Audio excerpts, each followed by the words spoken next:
Әжесі істейін жатыр. Мен ұршық үйіліп жатырмын, мына үйдің бәрін жаңартайын деп. Әже, мен де үйренгім керек. Ай, құрғасын, екеуміз мына өрмекті иіріп болып құрғасын бірігікті қасымда жүресің ғой, істейміз. Содан үйренесің, балам. Әжең жібін үйіріп болғасын, бәріміз біргелікте істейміз, қызым?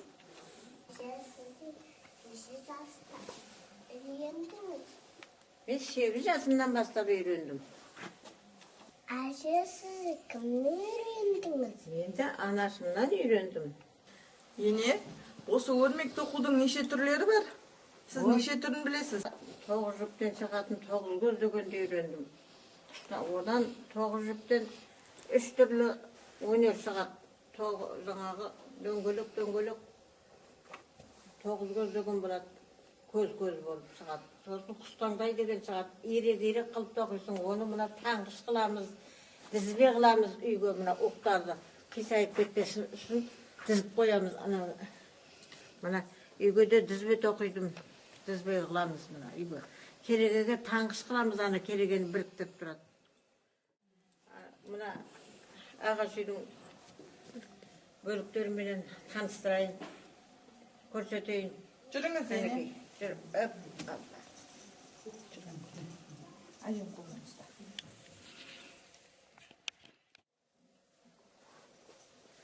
Мына қара қызым, мынау аяққап деген болады. Мынау қызылау деген болады.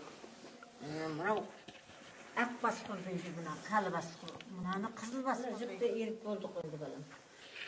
Соны бояйық. Сен жүгір көрмекті, мен күзу байлайын. Мен сізге көмектесейін онда, ене. Кеш қарайғанша бітіріп тастайын.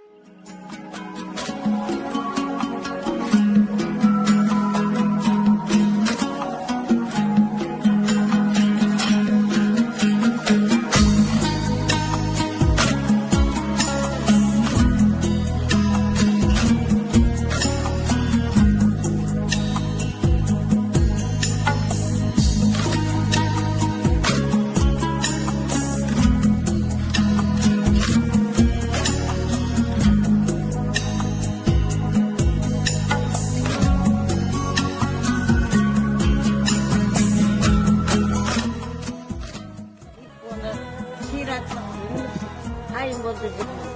Енді өрмек қылып көкеміз.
Қандай әдем болып жатыр.